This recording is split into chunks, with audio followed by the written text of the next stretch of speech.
الحمد لله رب العالمين. الحمد لله رب العالمين. نبال مال سلاميو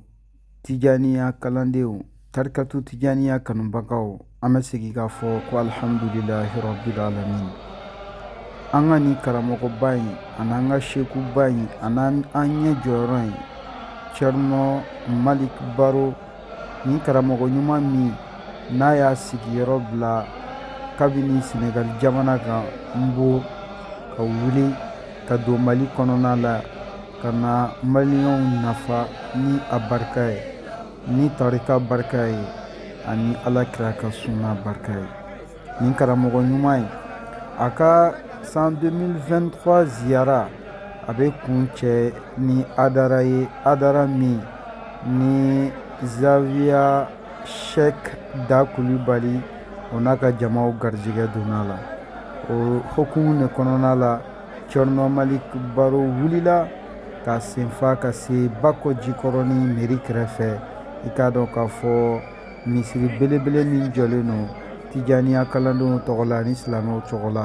ka se ka fitiri seli ka adara k'u nɔfɛ ka wazifa kɛ ni ka tila ka laseli ɲumanw kɛ, laseli min n'a bɛ kalandenw ani karamɔgɔw bɛɛ lajɛlen nafa. An ye min sɔrɔ nin kɛnɛ kan an ka jɛ ka o lajɛ ɲɔgɔn fɛ. Hakilila jiginna an bɛ maaw ladɔnniya k'a fɔ ko Cerno Malik Baro ale kɔrɔkɛ a n'a ka karamɔgɔ a n'a nujuru samabaga o de ye Cerno Muhamadu Mansur Baro ye. Cerno Muhamadu Mansur Baro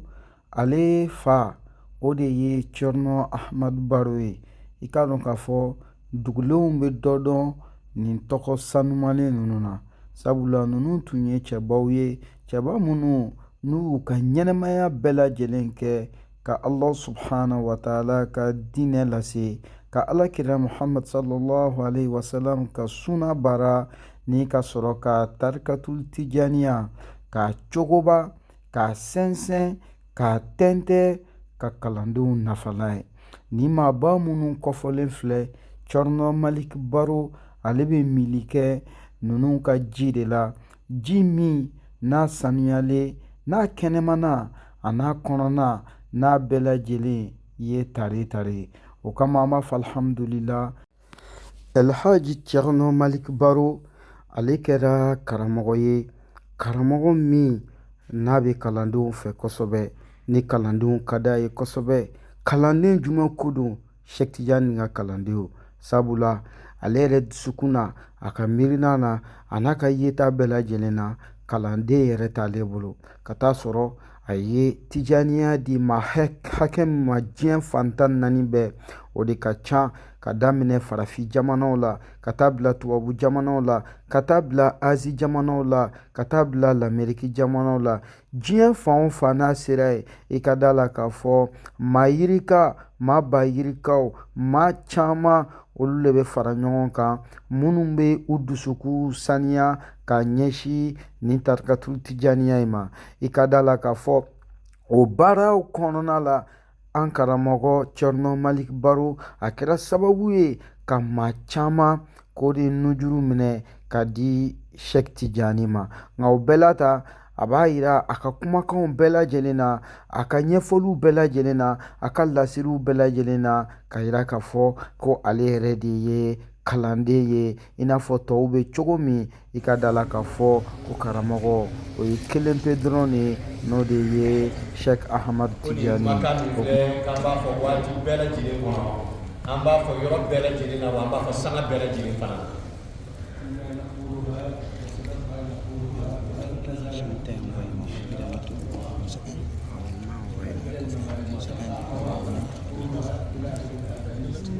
A ko nin kuma min filɛ k'an tɛ fara an tun b'a fɔ kɔrɔlen, k'an tɛ fara an b'a fɔ wa an bɛ dimi a fɔli fana ka di Ala sɔnna ma fo ka taa se an saya ma. A k'an salen kɔfɛ fana an n'u bɛ to barzahu la k'alhamdulilahi rabbil alamin fɔ Ala ye kosɛbɛ.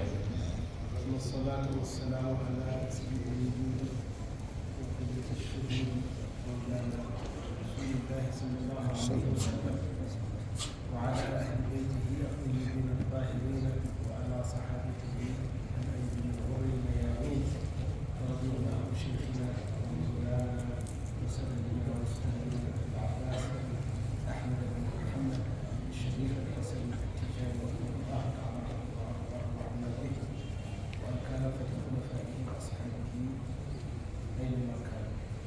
Allah subhanahu wa ta'ala ma ina la baraka ka seri anaka salamu jidi an kunti Muhammad sallallahu alaihi wasallam alani alaka da fem bela jinna nyama na kunti bay alani alaka hina ashiriya alani ani ko bay ni ko shiriya ni ka alaka hina na ka nemo fanina ka ba ni alaka ka seri jida ka anaka sudun ke salmo anaka sahaba tandali nyumo ani nyuma mo tun ka sara ko nyuma ay fo ka sa kiyama jolomo ka ba ni alaka ko fe alaka ka jinye anaka wasa anaka jenye ako jidanye an karamo ananga nyamo no Cheikhna Ahmad Tijani radiyallahu ta'ala anhu anasu dunke bela jiri anaka muqaddamu naka khalifa anaka kalane bela jiri na kanuba bela jiri alaka jiyabe ni bela jiri alhamdulillah Allahu hamidun majid fi dhatihi tabaraka wa ta'ala hamidun majid fi asma'ihi wa sifatihi nahmaduhu fi dhatihi ko tanu be ala wati bela jiri kono ko ala mi subhanahu wa ta'ala tanu masaye ko ala mi masaye masami sankortara dan taka boyena ka sankorta na ka wasawla ko ala subhanahu wa ta'ala wasadelu ayerba kuna awasadelu atohola awasadelu afake wale وهذه اللحظات المباركة في هذا اليوم المبارك أو في هذه الأيام المباركة نعمة كبرى أو نعم ما فوقها من نعم ko flaka ni sanga minu yo wazifa minu ye ani hadra minu ye ani ka je ka ala batu ka ala kusma nyom fe akoni ala ka nema bilibili bawdi nema minu tore ba ko nema sita sanfe nyina may kono ala yo min danga ngara ni ke dama do kono nami ka shida nyom fe هذا توفيق من الله تبارك وتعالى فهذه الدنيا مليئة بالشوائب ولكن ربي تبارك وتعالى بفضله وجوده وكرمه طهرنا وخلصنا من كل تلك الشوائب والأشرار وأهلنا لأن نجتمع في بيوته ذاكرين الله تبارك وتعالى محلقين ذاكرين الله مصلين على حبيبه صلى الله عليه وسلم هذا توفيق من الله وله الحمد والشكر. akoka beni sigima ani mbara ka shiriya ko ni ka participer ala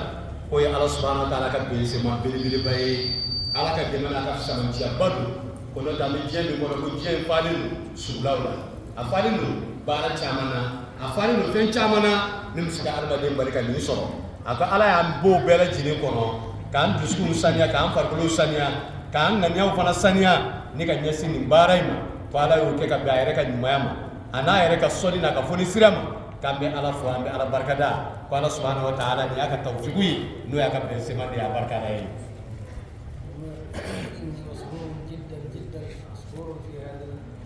المساء المبارك حيث رأيت نفسي في هذا المحل في هذا المسجد الذي ألفت قلوبنا وألفت أجسامنا بالعهد شيخنا سيد الحاج محمد المنصور رضي الله تعالى عنه وأخله الوكيل الشيخ موسى بن بليد الشيخ طه بن بليد رضي الله تعالى عنهم جميعا وعن كافة أصحاب الشيخ رضي الله تعالى عنه. chano ko ale no sujade no kosebe asewale no kosebe anyagali leno ka yere soro misri na ni yoro na ni wati ngono ko no sujambadu ko sabla ni ba hakili jigi jumena ako ni ba hakili jigi la da mi misri la misri min ka niu de lendo ala wa amfar ko fana de lendo ala ko de bi wati jume ko an karamo ba no e chano Muhammad Mansur Baro radiyallahu ta'ala anhu de ko ka kle atumina ana barmage ana terina kanoma no ya amfata kulubali katumbo saratama ko ni misri ba hakili jigola wako wage kaba nyina Allah subhanahu wa ta'ala ala ka jiye aka jidi ku bela jidi mo barza ko kono bi ya rabbi ala ku jidi aka fsaban chawna ka karamone نعم الرجال أولئك ونعم السلف أولئك جزاهم الله خيرا يجب علينا الدعاء لهم في كل حين كل هذه تركات وثمار أعمالهم ako alhamdulillah rabbil alamin ko ni ko chew ko lu de chew la so hena mai ni ko check sew yere ala jonyu maw ko chorba ndi kodu ko alhamdulillah rabbil alamin adu wajibi anga anga do ko so sanga be kono adu wajibi anga angu barkata ku ko mando adu wajibi anga angu ka sra domine ni nyuma yayi ako sabla amini here mina uludi nodo uludi ka chesiri do uludi ka yiri turle adene ni am ko de toloma bobi no ni misri anani on bara bela wi نتذكر ولا أنسى إن شاء الله أيام زيارة شيخنا رضي الله عنه بمكو يصلي في مسجده محل نزوله صلاة الصبح، والشيخ طه يصلي هنا أو أينما صلى صلاة الفجر، ولكن يستدرك الوظيفة يدرك الوظيفة مع الشيخ. ننتهي من الصلاة فقط.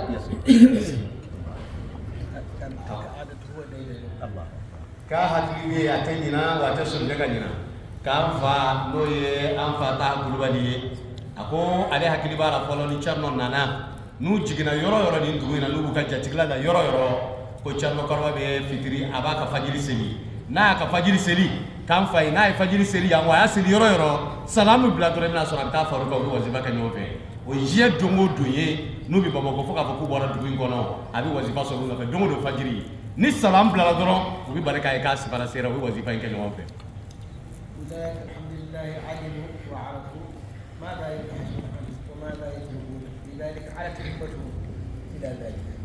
ako ye chebawi ala joni man bawdu no ya fa nu ye ulu nu ya do kan la nyini mi u ka nyini fe yi mi u yo do ba wu nyeso ko de ato ala yi dusu duma ka chasir mi na portali no ko sebe dusu mi na ka bu ko sebe ka se ka nyini fe ngenga soro kan ne. الله تبارك وتعالى ببركته جاه رسوله صلى الله عليه وسلم وبركة الشيخ التجاني رضي الله تعالى عنه وببركتهم أولئك أن نكون خير خلف لهم إن شاء الله تعالى بدون تبديل ولا تغيير إن شاء الله. كما ني الله سبحانه وتعالى في علي مسا تعالى كسمنتيا كونو اكاكا ني الله كرا بركه نا حرمه كوسو ni Sheikh Tijani ka himme anaka noro unaka barka ukoso ka ala kanke ukomo nyumaw yi mamino buka saray mina amina chigo nyumana ina fa kadu yare chigo mi kana soro fali makala yelma makala amalam da tubashira. فجزاكم الله خيرا لما وصلت هذه الأمانة في أيديه في نوبته حافظوا عليها وعطوا عليها بالنوادر وبذلوا فيها ولأجلها النفوس والنفيسة حتى وصلت إلى أيدينا، فلم يبقى إلا التمسك بها تمسكا صادقا وتمسكا سليما إلى أن نؤدي الأمانة إلى من يأتي بعدنا إن شاء الله تعالى. كنت نبي عليه سبحانه وتعالى وتشعر من نور تارا نور لكبارا أمون نبي قال سبحانه وتعالى كدنيا كالفولا كدوكا كلمة واتني ونيداي ويا مطرفا كامل كل ما وجورو نسي فمو فني دنيا باتانغاليلا أن دنيا كلمة مانا أني كالفا من دروما وما تشيا فيو كالفا ينورو فألا كويل سيروما كنا سر كالفا كسانو أدفعلنو أبا تشوبا يمانا وبولو كالفا أو منو فانا مبي نانو نورو بلاو يبولو ببارسا كونو أبا نينا فانا فامنا سلام من كجيان كونو أمينا سلام من كدين كالفا يكونغورو ألا كان فاو ساكورو يا ربي كالفا يلاسو تشوبو ما يا ربي ألا كونو يا مبلا جيني أنا كو remplaçant نيموي كنا سر كالفا ماشينيا كابا نين ألا فالا مونو بالاني. فقد جعلنا الله تبارك وتعالى خلفاء من بعدهم لينظر كيف نعمل كما قالت الآية جعلنا خلفاء من بعدهم لينظر كيف نعمل. نسأل الله أن لا نخون الله ونخونه في هذه الأمانة إن شاء الله. أقول الله سبحانه وتعالى نينما أيانكو كخلفوي ukomoye anu noroblawe ani mamiru ka bara uchienta ukofe nane jori ruka joro la ko ala yoge ka da munga pour que ka sege ka shede o lasige ka don ka famina bare ke chu na so ramina ke ka nyewa o be na so ramina ke chu la mita ala tayi ka be ala deli ala ka de manga na ala jamfa ngana manga makoro mun jamfa angana boara ka sara nyumanga ngana bo makoro ka sara nyumanga we ada ma chu mi anga saba chu ka kana so ma chine. الأمانة هذا الدين الإسلامي والسنة المحمدية صلى الله عليه وسلم والطريقة التجارية، هذه هي الأمانة التي نقولها ونذكرها دائما، ليست الطريقة وحدها، وإن كانت الطريقة هي زبدة لهذه، ولكن المعني هنا هذا الدين وهذه السنة وهذه الطريقة. أقول لكم كل كلفة من ترى مولو كل كلفة يجمعني وهي من التواني دنيا جمعني بينو يتامولو كان عم بمام أقول جمعني كودو ko do bi se ka fa ta fa tarika dron no tarika dron te tarika ya doye ka bil bay mi o de ni dina yi no de islam ya dina yi afana na mi dina yi kono ala kara ka suna ala barali ana matrafali ana waliya ko nyuma ako nyininu asabana ko tariqa yi uyuri to ambulo ko handa soro dina imbela jele annare ana sirme mayoro o de ye tariqa yi o de annare mayoro yi ko forala na dina mumme be ko do ana kara ka suna do ani tariqa uyuri to ambulo ka mago borila ana jija kalfaina الدين عند الله الإسلام هذا قول الله والإسلام أوامر ونواهي والإسلام ما وجدناه في كتاب الله وفي سنة رسوله صلى الله عليه وسلم وفي كتب السلف الصالح من الفقه المطهر هذا هو الدين الإسلامي الطريقة بلا كتاب ولا سنة لا طريقة والسنة بلا كتاب هذا لا يتأتى إذن فلنحاول كل المحاولة أن نجمع بين هذه الثلاثة فنجعلها شيئا واحدا ثم نتمسك عليه أقول إن الدين عند الله الإسلام دين فيتي من جتلين على يرى على بين منك كبين دين ما نسلم دين تفيو دين على صلى دين شيما نسلم دين إيه كم أو دين يبونه كان لا فرق كفور tariqa imba kono wa abdul fana yoye min nyine be dina ina wa ala ka kitabu banyi asinsini ndoga ani ala ka sunna ani tariqa ako atimma hakili mina chuka shira ka fa tariqa bi saka soro ke tijaniye kana soro tijaniye atika waliya ni ala ka qur'ana ni ala ka sunna o seka ke chuka shira o ti tariqa nyumai ni ame tijaniya ka baraka ni ala ka kitabu ye ka baraka ni ala ka sunna ye o ni tijaniya ko ye kati mo hakili mina fana ka fo ma bi se ka sunna mo yi kana soro itika baraka na ala ka qur'ana bayi ko nun se ka ta ko do ni fen sabai o nyogon talaw ne o titaka nyogon to chuga sira no ye ala ka qur'ana yi ani ala ka sallallahu alaihi wasallam ka sunna ani tariqa min fele no sheikh na amara tijari ka tariqa yi ako ni fen sabai bi tani nyogon yi ulu de nyon tama nyogon yi wa tatbiq as-sunnah aidan la budda an na'rifa ma'rifatan مستوعبة أو مستوعبة أن تطبيق السنة ليس فقط شكليا ولكن تطبيقه حسا ومعنى أن تطبق السنة بأخلاقك أولا ثم بأقوالك وأفعالك فإذا حصلت على هذا بتوفيق من الله فأنت سني أكو نافر السنة نسيجرا إنك أنا نيوها كلي جيني na fara suna ko suna te doron adama de me min gira mo wala ikene kana na ko di suna ila ko na fara suna ika suna ika appliquer ika matrafa ka baro ke ka tibe ni ko kana ani kona bela jile mo ba yoro mina ni mo timi ka baraka ni suna yi ko suna mo ga de jima folo ika baraka ni ala kana ka jogo nyuma wi folo aka ika jogo la yani ka fo ni dalaka yani ka ka bare aka ika jogo la folo ko di suna yi no kerabe ikasuna mugabi sabati فسنته صلى الله عليه وسلم كما وصفها علماؤها هي أقوالية وأفعالية وتقديرية ما فعله وقاله أو قرر فهذه هي السنة ولكن لا تنسى أن أخلاقه صلى الله عليه وسلم هي لب هذه السنة فهو بعث فقط لإكمال مكارم الأخلاق قال بعثت لأتمم مكارم الأخلاق وما مدح مدحا أعلى من مدح ربه له تبارك وتعالى ولكن مدحه بأخلاقه فقال له إنك لعلى خلق عظيم إذن فالسنة لا تتم إلا بالتخلق بأخلاقه ثم ما بقي من أعماله وأفعاله ولكن هذه غفل عنها الناس كثير اليوم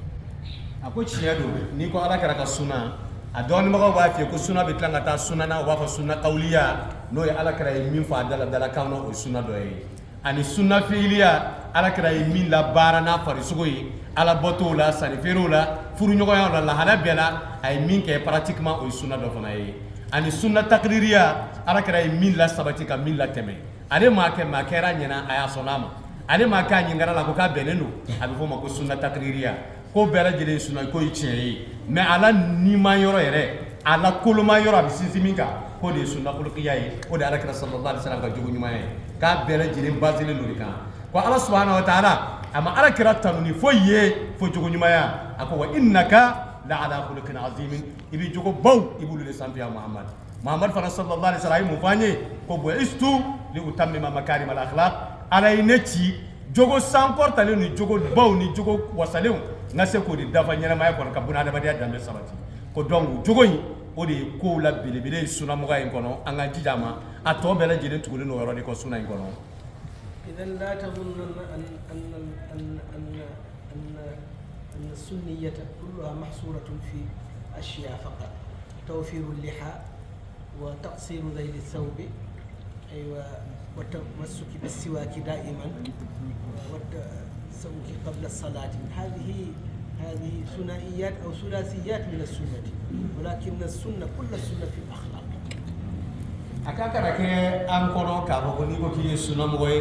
o sunna en korole no fen dama do di kono dron ko la tuma do ko do bi ka fo ni ki sunna moy ma sha Allah yi bo mo sibla ka wasake fo mo nya bi bo mo sila yoro jana ba ni sunna mo do yi o be tuma do yi sunna moy yi ka kursi pa yi ka bloku pa abi do ka ba ki sunna moy ko ya do yi ko tuma do fana bi ka fo me fana ka ko karsa sunna moy tuma be gese bada inda kulli salatin halni uko Allahu akbar ibn asra safa yarala gese bada ataka mo ko misiri no tu tu kasra ka futu mo ko misiri ko ka mo ka tabi no akula o ma fo sunna mo gala o sunna do ide me ota agele mawni o ya farama yoro di farama yoro feminu na bora la ati fencha bisaka tala ko sunna yere abakuru ba yere ana koloma yoro yere o yijugo de ani ka tabiya min bila o jugo o de sunna yere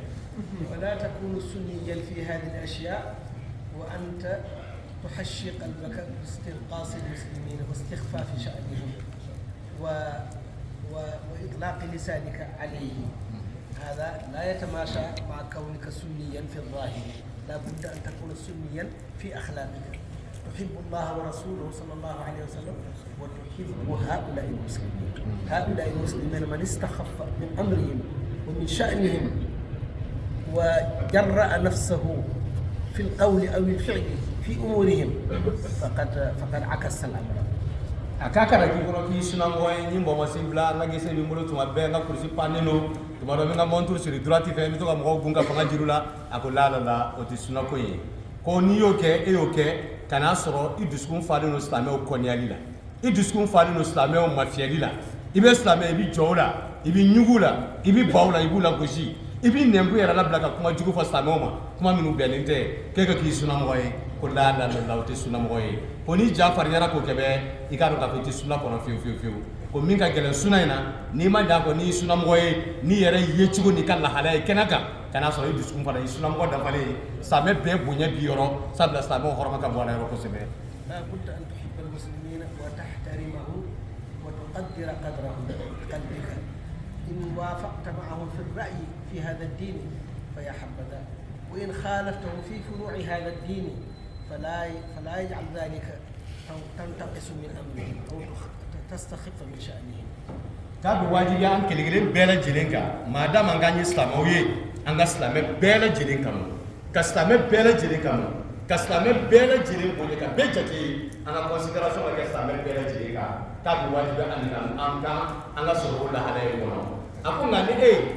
Islamé ini Islamé fara nyongo masala dola o masala ikara sababu ku konya kikaro ka kola Islamé nyuma Islamé ko nyuma fara yi koni ni balma Islamé nyongo na sala ka maza ku kilini aba dina famé to kile aba habada tabarakallah kan ko sebe wa no fara nyongo fana o kana to ben se munya ka don nyonje akana ke nyongo konya yi akana ke nyon jugu yi akana ke nyongo labla yi fiu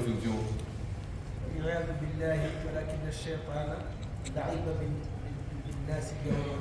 فترى الإنسان مهتم بتطبيق السنة في أقواله وأفعاله ولباسه وتحركاته ولكن لا يتحمل هذا المسلم أخاه ولا يتحمله إذا رآه فقط ينفعل فإذا سألته ماذا فعلك هذا الرجل لا يجد جوابا إنما فقط اتهامات وتهم فقط هذا لا يتماشى مع كون الإنسان سنيا. كم بتغني على فكرة الشيطان تورم أنا كفيلي أنا كبلاس رجوا أنا كمكسوم أكو تمارو كو الشيطان يتلونغرا أدا بدونا كسبة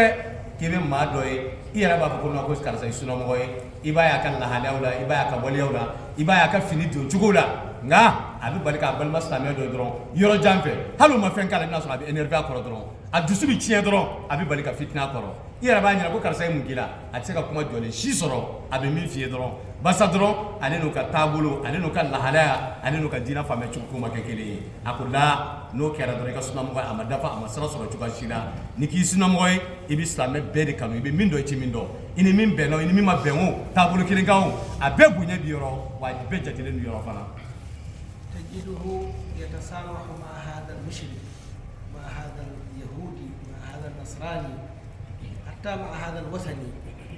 يستطيع أن يجامله ويعامله ببساطة وبوجه منفتح وجه بشش ولكن فقط هذا الذي يصلي أوقاته الخمس في المسجد ويصوم رمضان وهو متيقن بذلك فقط اختلفوا في بعض المسائل أو اتهمه بأمور لم يتبينها تجده لا يتحمل هذا الذي يذهب إلى المسجد ويتحمل هذا الوثني أو هذا المشرك يقول هذا لابد من مصلحة معه ولكن هذا لا يتحمل هذا وهم أو وهم لابد أن يستدركه هذا المسلم. أقول تبارك الله مولى ابن أسرع وقت الإسلام وين ابن أسرع ككدي أن المشرك دو بيجي وتاتور فيو أن يهوديا وبيبه وبيتريا وكي وبيسالفينو كي وبارنو كي أتدرانجي فيلا ati tɔɔrɔ sɔrɔ la ani yahudiyaw ni nasaraw bɛ bɛn a t'a tɔɔrɔ foyi la ko hali ani jonsɔnnaw ni bolisɔnnaw i bɛna sɔrɔ u bɛ sɔn ka jɛ k'a t'a tɔɔrɔ wa lafiyalen n'u bɛ baara kɛ n'u ye nka une fois que a b'a balima silamɛ dɔ ye min t'ale ka faamuya kan min t'ale ka taasira kan a dun b'a dɔn tigitigi ni min filɛ ne n'a ti faamuya kelen ye nka silamɛ dɔ a bɛ seli misiri kɔnɔ farida 5 bɛɛ lajɛlen nin ye silamɛ ye ni sunkalo sera a b'a dɔn tigitigi k'a bɛ sun a bɛ silamɛya bɛ appliquer mais a tɛ se k'o supporter a t'o ku cogoya si la barisa o b'a nin kan o b'a degun o man d'a ye a t'o fɛ ka n'a sɔrɔ a dun ni kafiru bɛ jɛ kɛ o t'a tɔɔrɔ ani musiriku bɛ jɛ k'a t'a tɔɔrɔ ani yahudu ni nasara bɛ jɛ k'a t'a tɔɔrɔ k'o ye min ye o ye sitana ka fili de ye wahamu de ye wahamu min don sitana ka fili min don an k'an jija an k'an hakili saniya ka bɔ a ma an k'an dusukun saniya ka bɔ a ma an ka se ka bɔ o kɔnɔ sitana ka ja de don a bɛ ka ja min d'an na. وقد آن الأوان وحان الوقت أن نستدرك هذه الأشياء وأن نتعانق مع بعضنا بملء الحب والحنان والوئام هذا هو الإسلام وهذا هو المطلوب منا جميعا سواء صوفيا أو سلفيا أو تجانيا أو أيا كان هذه ألقاب فقط أحدثت ولكن الأصل الأخوة في الإسلام. أكو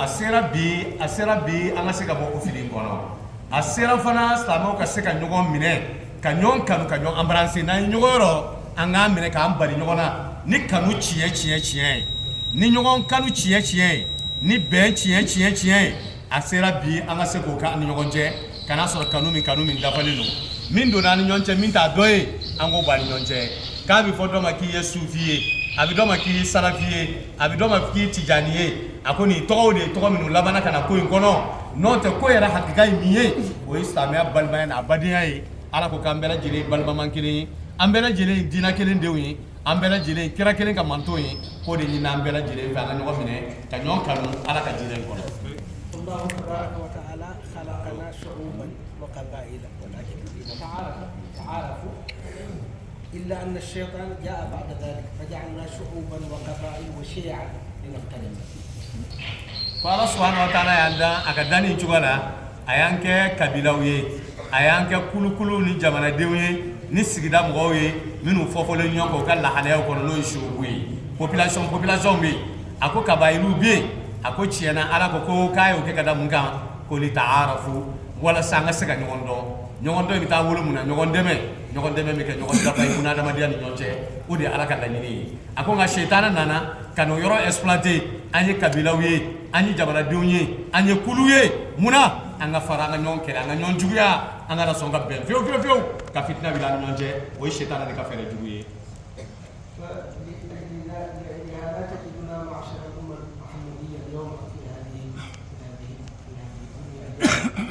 أكثر من مليار قريبا نكون 2 مليار ولكن أين القوة؟ أين النتيجة؟ عدد بلا شيء عدة بلا شيء أيوة فغثاء السيل ليس إلا فقط هذا التفرق الذي في الإسلام. kaba ko dɔ bi ni silamɛw jateminɛ nin diɲɛ in kɔnɔ k'an ka ca ni maa miliyari 1 ye ako beretanje milliard fula la tuma ka milliard fula la nyo sabu ko ni ma barka ma ni jama chama bay bere jele mais poids shitu na ni bien kono joyro shitu na ni bien kono foi che wisaka min bali bien kono ni bien ko ka be ke u ka faka ti ke ka to islamo karate muna basa am fara fara la am fegera am fanga dogora an seko o kera an kenya ko yi ama seka fo ke kan kera ko san seli ina fo jiwo bita nyaga mi jiwo no fe na bita kan kera no le doro fo iti mi joro e mi yetanga mi bonye islamo ka ma sura fara la كنا لا نستطيع ولا حول لنا ولا قوة في توجيه هذه النصيحة إلى كافة الأمة المحمدية صلى الله عليه وسلم ولكن نوجهها إلى أنفسنا نحن معشر التجانيين حتى نكون على علم على بينة من أمرنا وما أمرنا به وما أمرنا به شيخنا رضي الله تعالى عنه فكل ذلك مذكور في الكتب وفي الشروط. أمرنا أن نحب الناس جميعا ونحترمهم ونقدرهم ونعظم جنابهم ولكن نعرف من أين نحن وإلى أين. هذا فقط ينبغي أن نعرفه. بعدما علمنا ذلك نعرف ما في أيدينا وإلى أين خرجنا وإلى أين نتجه. ako atukana yana tun sagodo nin kuma yi an ga adresse jiya bela islamɛ bi yɔrɔ hali maa min tɛ islamɛ ka kuma yi mɛn ako komi o setan ye nin sigi in kɔnɔ an wasalen don k'a fɔ an bɛ ka kuma an balima islamɛ minnu ɲɔgɔn cɛ ani an balima tijaniya minnu ɲɔgɔn cɛ n'olu ye kuma yi mɛn alhamdulilahi rabbil alamin a na se a secogo ɲuman na a kan ka se yɔrɔ min inshallah a bɛ se yen a k'a ɲini man fɛ an karama islamɛ ye min f'an ye alakira sallallahu alaihi wasallam ye min f'an ye sheikhna ahmad tijani ye min f'an ye karamɔgɔ minnu b'a n'a ni ɲɔgɔn cɛ o ye min f'an ye min sɛbɛnnen bɛ gafew kɔnɔ k'a ɲini min fɛ an ka buna adamaden bɛɛ lajɛlen fɛ an ka maa bɛɛ lajɛlen kanu an ka maa bɛɛ lajɛlen bonya an ka maa bɛɛ lajɛlen jate maa bɛɛ lajɛlen nin yɔrɔ ka bonya an yɔrɔ k'o de ɲini b'an fɛ ko anw o kɔfɛ an bɔra yɔrɔ min an b'o dɔn wa an bɛ taa yɔrɔ min fana an b'o fana dɔn wa an ɲɛ b'o la fana ko n'an y'o dɔn ka ban a tɔ ka nɔgɔ alhamdulilahi rabbil alamin. حتى أن الشيخ رضي الله تعالى عنه من أخص الوصايا التي تلقاها من سيد النبي صلى الله عليه وسلم يقول له قل لأصحابك لا يؤذوني بهداية بعضهم بعضا. شوف جعل هداية بعضنا لبعض بمثابة هدايته صلى الله عليه وسلم. أي أدب فوق هذا؟ أي تحريض فوق هذا؟ أي تحريض إلى صون الحرم فوق هذا؟ ako an kara ko sheikhna ahmad tijani radiyallahu ta'ala anhu ko alakira sallallahu alaihi wasallam illa dikam bilibeleba min dam ko dodo mi ka ko sheikh tijani ma afika kala no afi no fe mo yi afo tijani jama bela jiri fo ka ta se jiyawili ma minu ba kela lu doron tere ma o ma tura ka tari ka fo ka ta se jiyawili ma ka fuye o kada ne toro ka masabu nu ye nyogon toro o toro yi ne muhammadu toro ni balma islamɛ tɔɔrɔ i balma tijani tɔɔrɔ ala kira ko k'i y'ale de tɔɔrɔ a y'o de fɛ Cheikh Tijani ye k'a fɔ ɲɔgɔn ne tɔɔrɔ n'aw ka ɲɔgɔn tɔɔrɔ ye sabula n'aw ɲɔgɔn tɔɔrɔ o dimiya bɛ se ne ma o tɔɔrɔ bɛ se ne ma o donc ko mun de bɛ yen jumɛn de bɛ yen kuma na ladabu la ladabu min kɔrɔtalen don ladabu min wasalen don i balma silamɛ ka gasi a n'a huruma a n'a bonya tangani na ko non i tɛ se ka foyi sɔrɔ min bɛ nin bɔ balimaya kɔnɔ silamɛya kɔnɔ ɲɔgɔn gasi tanga kɔnɔ ka nin bɔ. أنت أيها التجاني أيها المريد الصادق أنا أقول الصادق الذي يعرف مراده راقب نفسك بهذه الوصايا واجعلها ميزانا ووصية الشيخ رضي الله تعالى عنه بين أصحابه ولا تنظر إلى ما سيفعله غيرك من التجانيين ولكن أنت راقب نفسك كيف تكون مع التجانيين هذا فليكن هنا منطلقك فلتتقيد بهذه الضوابط ثم ان شاء الله تعالى تحسن الظن بالله. ako min ko mbalma cekere ko ki tijani ako ko jonno ko al muridu sadiqo kala ne mi ye kala ne ciye tige ciye madu ciye tigi don wa ciye madu abi ko ina ni ciye rere abi ko ina ni sebe rere fla tabulu de tulga tabulu de kali kambi edema ko don ni ladili kanunu amina ka baraka ni ko sebe i kana fɔ karisa mbalma tijani abi ta on e ka damina yɛrɛ ka sugula ni yɛrɛ fɔlɔ ni yɛrɛ dilan ka ban waati min a tɔ o ka nɔgɔ e ka hami ni yɛrɛ dilan ye fɔlɔ mais karisaw y'a kɛ ka tiɲɛ ne fana b'a kɛ ka tiɲɛ karisaw ye nin kɛ n na n fana bɛ n ta sara a ko la o tɛ ko in ye tɔw bɛ lahala min kan duwawu k'u ye ala k'u ɲɛ mais e k'a daminɛ yɛrɛ fɔlɔ a ko hadal muntalaq départ ne point de départ no kera ka nyaka ba min bi ema eyo ke atobe ala di subhanahu wa ta'ala. alhamdulillah fa نظن ظنا قويا ان لله يحب الله ورسوله شيخنا التجاني رضي الله تعالى عنه ويحب الطريقه فهذا السكون وهذا الهدوء والوقار والانصات دليل على ذلك. ومثل هؤلاء هم من فهذه الوجوه وهذه القلوب هي الارض الخصبه لهذه الوصايا. انا لا امتلك شيئا ولكن ما رايت فيكم من الانصات والهدوء والوقار هو الذي جعلني استنبط ما كنت اسمعه من مشايخي لاكون شريكا لكم فيها. اكو الحمد لله ام ارتم كاي كم الف ام باكرفه ام شيخنا امر التجاني رضي الله تعالى عنه وام طريقه تجاني في اكو دليل يجب يعني بولو كوني مي ناي جما مي مسلم كونو جما امبه باسغي ني ما فامي نا مسلم كونو كودي عليك كريبي كابوني اي جما سيغرا كفاتا سينما بما كونينو bebi ka lameni ke be ma falelu ko di ba jira ka fa ala kada bele jiri ala kara muhammad sallallahu alaihi wasallam kana be sheikh na tijani kana ta tijani kana be ko do wini ko ye ko di ato ale karamo ko to kuma koro mi fo ale hakli jignona na itali ko la ko ha o partage ani nyogonje anga se ka ni yoro soro ko sabla le nyebe ma minu siglena ko ni diskunu nu a diskun kelengele mera jele akere na fo dugukolo nyuma ani dugukolo min ka maga aka nogo ni barakare ni sene kara bi fale kay diskunu nu flano de ina fo sene dugukolo nyuma magama min fem fale kadala kay an diskun flano yi a jigi ba kan ka fami kuma no amba capter wa amba famia an be baraka na bara men be fale ni ka tono di ka nobo fana nyere ba ko inshallah. نحترم جميع المشايخ نحترم جميع الخلفاء والمقدمين نحترم جميع التجانيين فهم إخوتك الشقاء في الله لله وفي الطريقة. وإن اختلفت معهم في بعض الأمور لا يجعلك تنكر على هؤلاء أو تبتعد عن هؤلاء بالقلب إلا إذا رأيت منكرا. أما إذا رأيت منكرا فهذا أمر رسول الله صلى الله عليه وسلم. إن استطعت أن تغيره باليد فهو المأمور وإن لم تستطع بمعنى أنك إذا غيرته باليد ينالك ضرر أو شيء ما فأنت لست من أهل ذلك المقام. إذا تغيره بلسانك فإن لم تستطع فتغيره بقلبك هو أن تبغضه. إذا رأيت منكرا ما لم تر منكرا فحسني ظن جميع تجانينا. ako ko emi ko ki karane ni tijana karane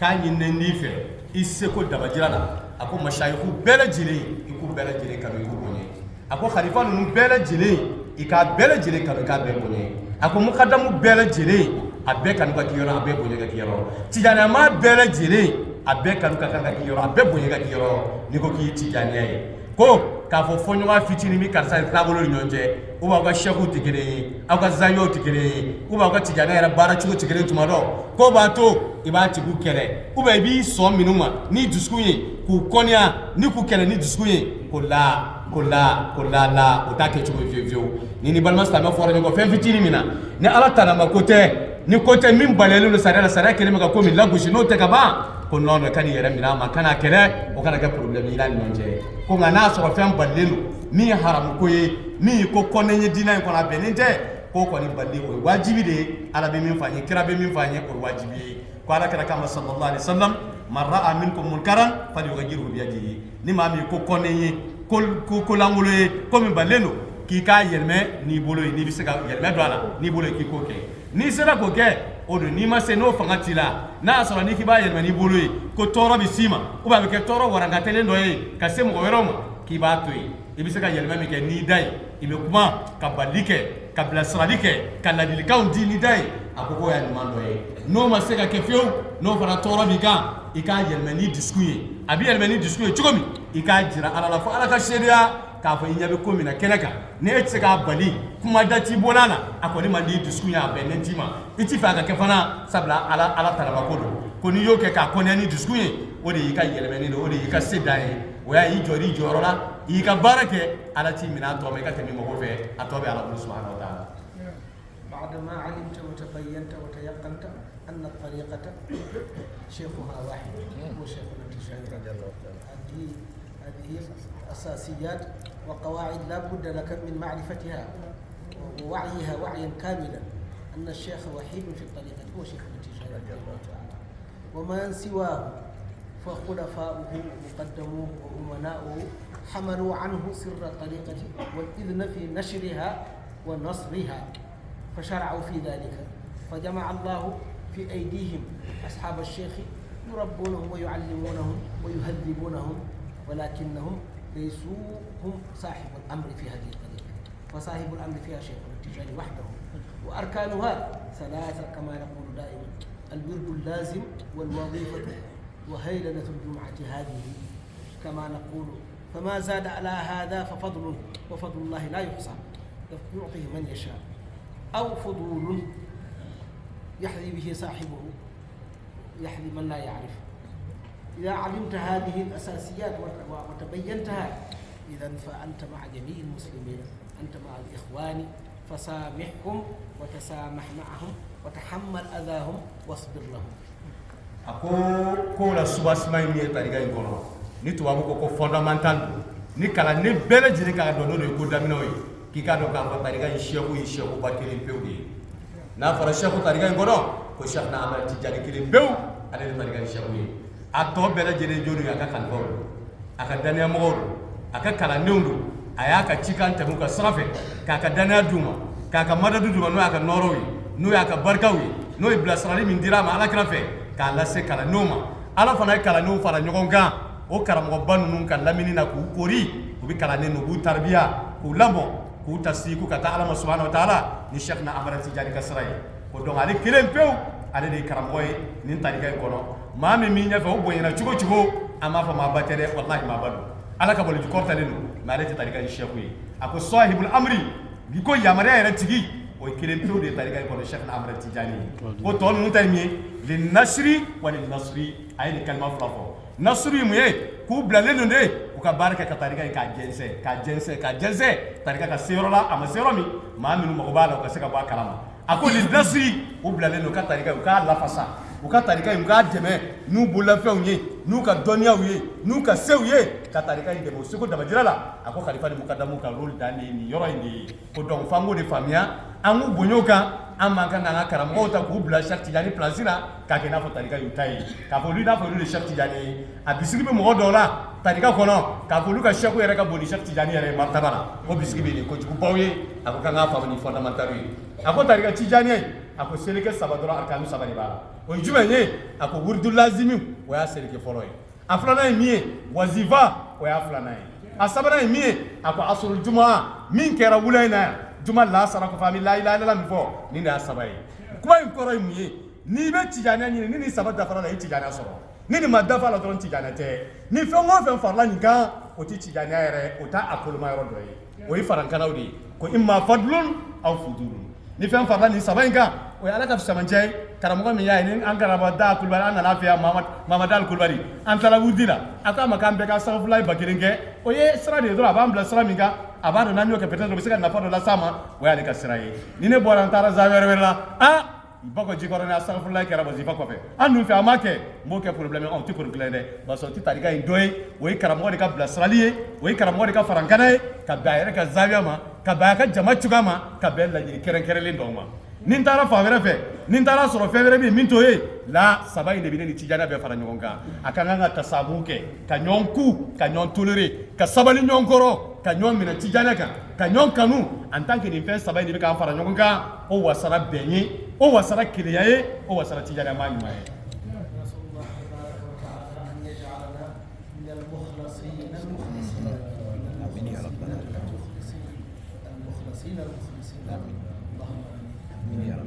kambe ala diri subhanahu wa ta'ala ala kan faraga jonka ay jominu khalisa ka jominu sanya yere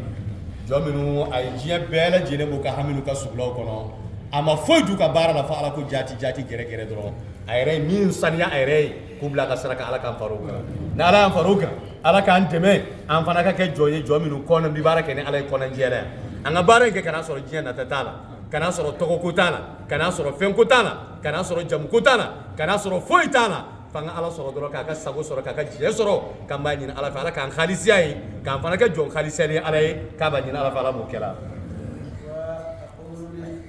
الشباب الحمد لله الذين هم الهدف كل الهدف في هذا الكلام وفي توجيهات الأحباب. أقول لهم وللكبار أيضا فليعتنقوا هذه الطريقة، فليدخلوا فيها، فليتمسكوا بها، لا يخافوها. فالطريقة طيب والطيب للطيب، الطيبات للطيبين. الطريقة للخيار، لخيار الأمة فقط. استغفار والصلاة على النبي، كلمة لا إله إلا الله، من صاحبها إلا خيار الأمة. إذا فلا تخافوا الطريقة، توغلوا فيها، ادخلوا فيها، تمسكوا بها. نعرف أن الحمد لله أكثرهم يعتقدون في الطريقة ويحبونها، ولكن ما زالوا واقفين عند الباب فقط، ولكن فليقتحموا الباب ويدخلوا إن شاء الله. akoko abe kuma min fo funangeni no yishinu yi ka bisa ga mo horbo fara ni yoro kuma bala akome ayo foya abino foya wa ya fa fara ka dafu chamana ako jeni nunu ulu de kuma yere la nyinu ulu de hadafu yi kuma yere objectif na biti joni ka jenu de viser nunu kuma yi ako jime ko tariga mi fle ka don tariga ina u jaka jo tariga ni u ka tariga kanu u ka tariga u ka mine u ka sebe koromine ako kana saran tariga yi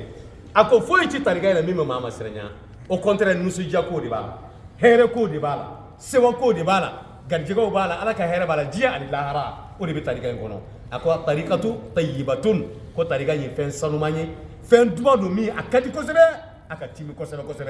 ko fen duma ni fen sanuman o bi di ma duma ni ma sanumani fana ma o de yotai ako tariga lil khiyar abidi ala kala sallallahu alaihi wasallam o be ko tere ma minu ma sugantilunyi ma fi samantudu ma bawdu ala yoro stamé fanana olu de ci jana mo olu de kan ke ci jana mo yi ni stamé jo abeti nyuma yere abeti nyuma yi mais ma minu ka sanu tamé fana nyonche nu ka stamé dafa nu ka tebe to kan olu de viser olu de ko ci jana mo ni ako donc ka nganjija ako jeune ka ikhtani ma ibi ta amdo ka portu ka foncer quoi ka foncer ni fanga yi ka donc ka ta ko fa ka ta si chamanchela ka kana no ka ko la tunde mi abe minu bolo ko ba mama ati minu bolo fana ku ka portu ka gun ka portu boy ko maasi kani barika don tarika ingono ako ngaya korosi ko dobi o ka itikadu kai o bi tarika fe tarika ko kadu me waqifuna bil bab ku jole no bi dalila o ma seka jafar ya sora ka do folo bo so ta do mimi ako ma nyafuyi no ko foite here ni bi ndro ibe mi yere ni tiki here la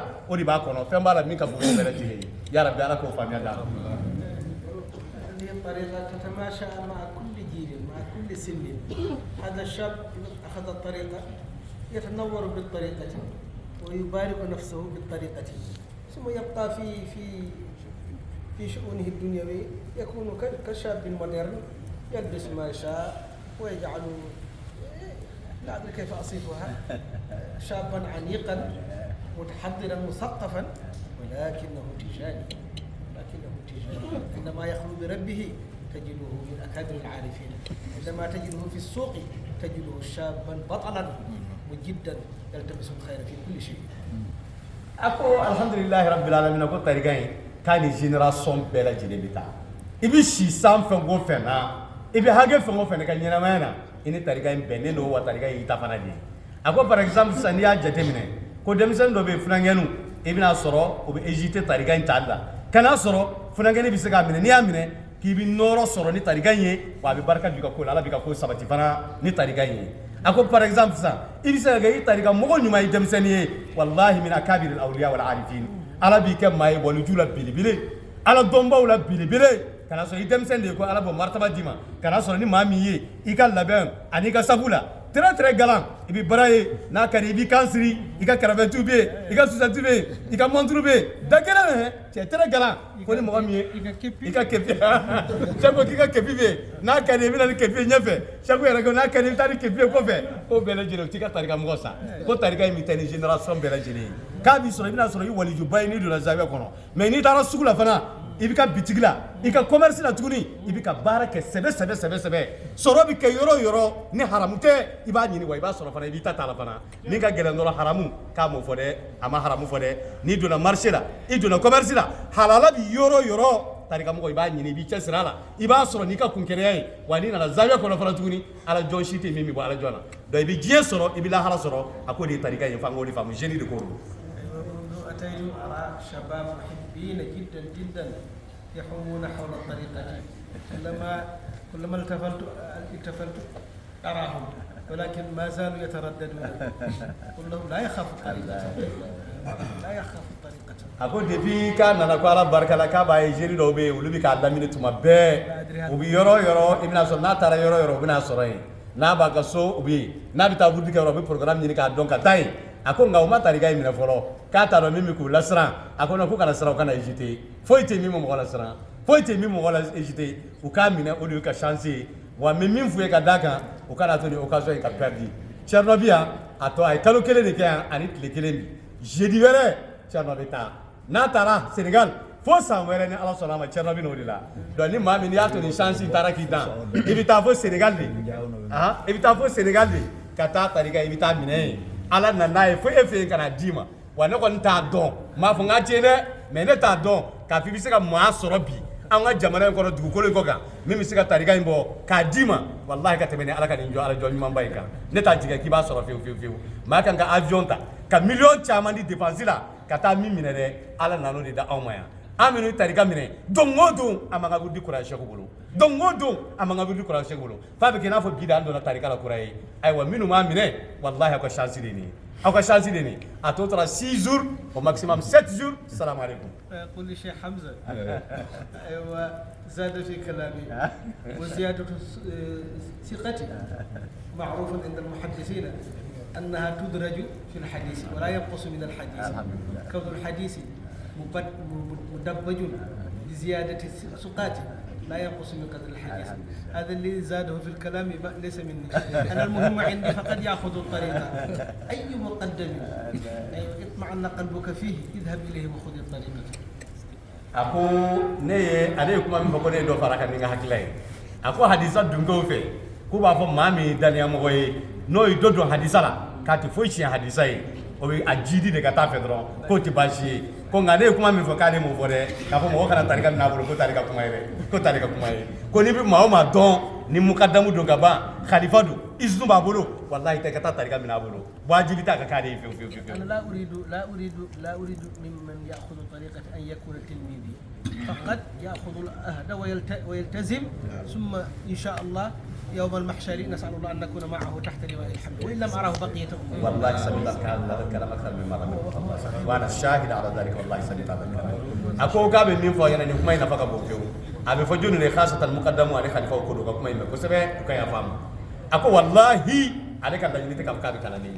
akala yinte ko me wurdi ma kika tun ko fana akona ay wurdi dima na le adima no ma nyonye jiye to kono la hara kede kana nyogo be bale wasabana jiye to kono no ma nyogo ye bashital ni be herla ka bale fana bi herla assalamu alaikum mahsaru kede kan billahi min yosora kenaka ami nyogo fo bay ba mi do aljera kono nyogo fe problème shitala da kana ki kono ka fo kala ne nyini do ou ben jama nyini do ou ben jiya na tando de be ami fa ka yala ka kala no fara nyogo ka mo zoro ka jama soro billahi wote nintine siɲɛ fɔlɔ ye ka nin kuma in bani a fɔ a cɛrɛ ye nintine siɲɛ fɔlɔ ye bilayi ka nin kuma in m'a da nin tɛ siɲɛ fɔlɔ ye ka kuma in m'a da fiyewu nin bɛ deli k'a fɔ ne ye siɲɛ kelen tɛ siɲɛ fila tɛ a ko n'a y'a sɔrɔ diɲɛ dan na yen fɛ diɲɛ dan fo diɲɛ kun na ale y'a mɛn ko mɔgɔ kelen bɛ yen min bɛ fɛ ka tarika tijaniya minɛ maa tɛ yen min bɛ se ka tarika tijaniya in d'a ma ale bɛ avion ta n'a yɛrɛ ka musaka ye ka taa jigin n'a yɛrɛ ka musaka ye hôtel la ka baara in kɛ ka tarika d'a tigi ma ka segin tarika tijaniya kama ala yɛrɛ jati kama a y'o fɔ ne wallahi ni ala ye wakafa billahi shahida ko ni diɲɛ dan na maa bɛ yen ale de y'a mɛn ko karisa mago bɛ tijaniya na a dun tɛ se k'ale lasɔrɔ wa mɔgɔ tɛ yen min b'a d'a tigi ma ko wallahi a bɛ wajibi ale kan k'a avion ta ka taa n'a bɛ diɲɛ yɔrɔ yɔrɔ la a bɛ wajibi ka taa jigin hôtel la ka tarika in d'a ma k'a ɲɛfɔ a ye n'a y'a faamuya ka ban ale ka mission baara ale bɛ segin n'u ma ɲɔgɔn ye ka taa se lahara ma problème si t'a la bon ni kalanden bɛɛ lajɛlen y'o faamuya bari kuma in kɔrɔ fɔ a bɛ ka fɔ ذهبت إلى كونغو برازافيل 2008 فمثل هذه الدروس فساق الله إلي شابا والحمد لله مبارك غني ميسور الحال جدا ولله الحمد منعني من ذكر اسمه فقط لا أدري هل هذا يرضيه ما دام هذه أيوة ولكن لو ذكرته لا مانع أيوة الحمد لله أخذ الطريق والتزم وافترقنا فما سمعت عنه خبرا ولا اتصلت به ولا أي شيء حتى رجعت إلى كونغو 2016 فكان من بين من استقبلني في المطار أيوة أتى بالسلطات فأدخلونا سلون النار وفعل كل شيء. هو قائد الركب.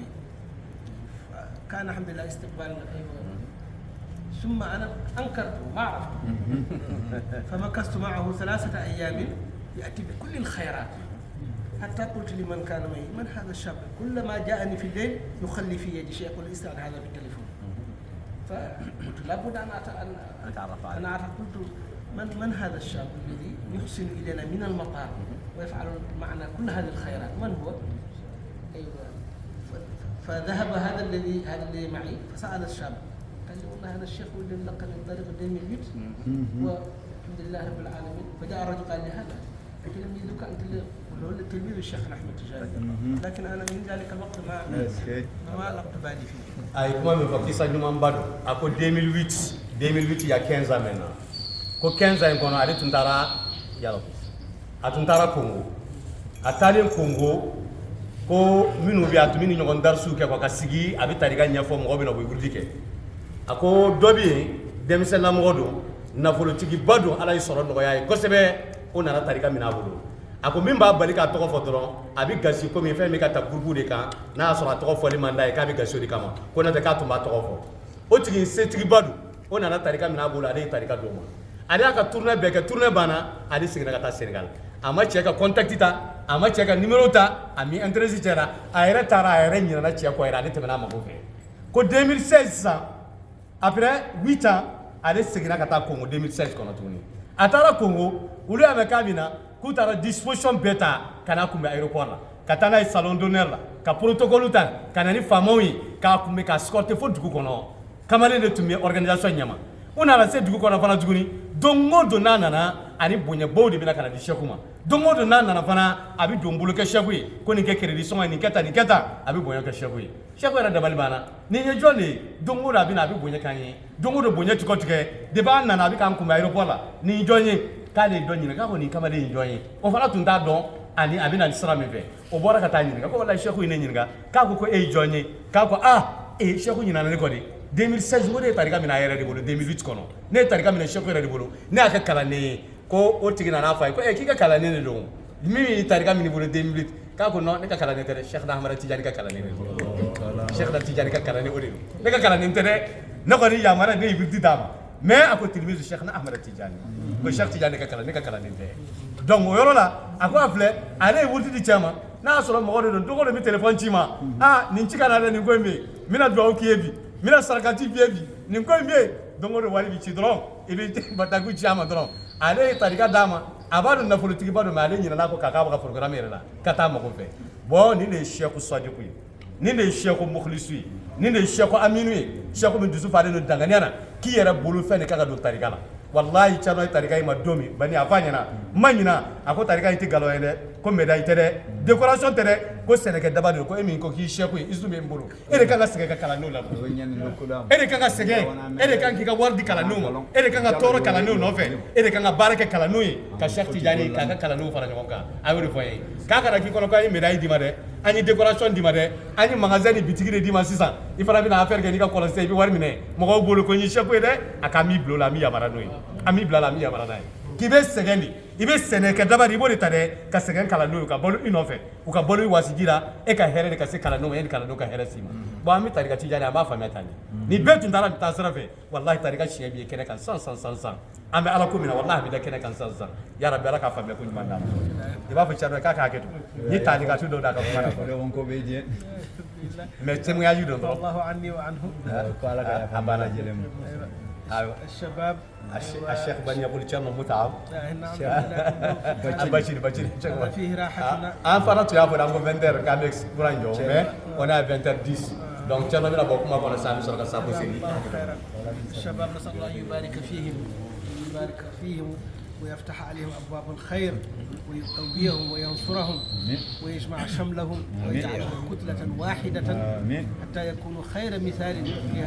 في هذا الدين اولا ثم في هذه الطريقة واسال الله سبحانه وتعالى ان يزيد الخير في هذا المسجد في جميع المساجد وفي هذه الزاوية وفي جميع الزوايا ونخص السلام والزيارة لأسرة الشيخ طه وكل بريء ومن تعلق به ومن يتعاونون معه. نسأل الله أن يكون لنا جميعا وأن لا يكون آخر عهدنا ولقائنا بكم إن شاء الله. هذا والسلام عليكم ورحمة الله وبركاته. ako abe duwawu kɛrɛn kɛrɛnnen ka ɲɛsin bɛɛ lajɛlen ma k'a b'a ɲini ala subhanahu wa ta'ala fɛ ya rabbi ala ka barika don an bɛɛ la ya rabbi ala ka barika fɛn d'an bɛɛ lajɛlen ma maa o maa nana kɛnɛ kan ni hami min ye ko ala ka bɛɛ ka hami nɔgɔya ɲinifɛnw la sɔn hɛrɛ ma ko ala k'a di bɛɛ lajɛlen ma diɲɛ ni lahara kunnadiya ko ala k'a d'a ma ya rabbi k'ala k'an kɛ silamɛ ɲumanw ye ala k'an kɛ tarikamɔgɔ ɲumanw ye k'a b'a ɲini ala subhanahu wa ta'ala fɛ ala m'o kɛra an ye k'a b'a ɲini ala subhanahu wa ta'ala fɛ ala ka bɛn don silamɛw ni ɲɔgɔn cɛ tarikamɔgɔw ala ka bɛn don ni ɲɔgɔn cɛ jeunes ninnu ala k'u kɛ kulu kelen ye k'u kɛ kulu fangama ye ka diinɛ in dɛmɛ ka tarika in dɛmɛ k'a b'a ɲini ala fɛ ala k'o kɛ ko garijɛgɛ ɲuman fɛrɛlen bɛ ala de bolo ala k'o d'anw ma hakili ɲuman ya rabbi ala k'o d'anw ma diinɛ ɲuman ala k'o d'anw ma jogo ɲuman ala k'o d'anw ma sira min ka di ala ye ala k'an bila ka to sira ye ala k'an bolo minɛ k'a b'a ɲini ala fɛ ala m'o kɛra an ye k'a b'a ɲini ala fɛ ala ka na nin k'an ka sigi laban ye nin sigiɲɔgɔn caman de bɛ ala bolo san nataw la waati nataw la ala k'a dɔn an garijɛgɛ la an sigira cogo min ka n'a sɔrɔ an jidilen don maa si ma bɔ an na fo n'an ka jurumu n'an ka kota min bɔra an na dɔrɔn maa wɛrɛw de ka fara an kan ka jidi an y'a ɲini ala fɛ ala k'o jira an na k'a bɛ foli kɛrɛnkɛrɛn an ka fa a n'an karamɔgɔ daa kulubali ye a n'a ka denbaya bɛɛ lajɛlen a n'a jɛɲɔgɔn bɛɛ lajɛlen ani misiri matarafaba bɛɛ ani misiri dunke bɛɛ ani sigiɲɔgɔn ɲuman bɛɛ ani quartier maa bɛɛ lajɛlen a ka foli n'a ka duwawu n'a ka barika bi bɛɛ lajɛlen ani maa o maa dulonnen d'u la minnu y'u karamɔgɔ ye o minnu y'u ka kalandenw ye o minnu y'u somɔgɔw ye o minnu y'u buranw ye o minnu y'u kanubaaw ye o k'a ka foli bɛ bɛɛ lajɛlen Cheikh Mahamada k'a ka barika dali k'a b'aw ye k'a b'a ɲini ala fɛ hɛrɛ min bɛ yan ala ka jidi ala ka barika don misiri in na ala ka barika don jama in na ya rabbi ala k'an bɛɛ lajɛlen wasalen to cɛrɔ bɛ duwawu kɛ ni ala sɔnn'a ma يقولون ان المسجد لم ينتهي يريد دعوه خاصه بخصوص المسجد حتى ما اذا زرتمونا في العام المقبل يكون كل شيء جاهز وتمام ان شاء الله تعالى. أول لما وضعوا غدا ni ala wele dumanba in bɛɛ lajɛlen tɛmɛnen kɔfɛ ani nin bilasirali ɲuman olu bɛɛ lajɛlen kuncɛlen an karamɔgɔ Cɛrno Malik Baro a n'a ka jama u y'u kun da i k'a dɔn k'a fɔ Sheikh Da Kulibali ale ka denbaya la min ye ziyara basigilen ka t'o boloda ye ka ɲɔgɔn ye ka ɲɔgɔn fo ka ɲɔgɔn waleɲuman dɔn ni ka sɔrɔ ka sira ɲini ka taa a jabala la an b'a ɲini Allah subhanahu wa ta'ala fɛ ya rabbi bato minnu kɛra nin sigi kɔnɔna la ani ala wele minnu kɛra nin sigi kɔnɔna la ani bilasirali minnu kɛra nin sigi kɔnɔna la ala ka bɛɛ lajɛlen kɛ ala sago ye ka kɛ ala kira sago ye ka kɛ Cheikh Tidiane sago ye ka barika don an ka denbaya bɛɛ lajɛlen na ka barika don silamɛ bɛɛ lajɛlen na ka barika don tijaniya kalanden bɛɛ lajɛlen na an b'a fɔ o de la fatiha salatul fati الله اللهم صل على سيدنا محمد الفاتح لما أغلق والخاتم لما سبق ناصر الحق بالحق والهادي إلى صراطك المستقيم وعلى آله حق قدره ومقداره العظيم.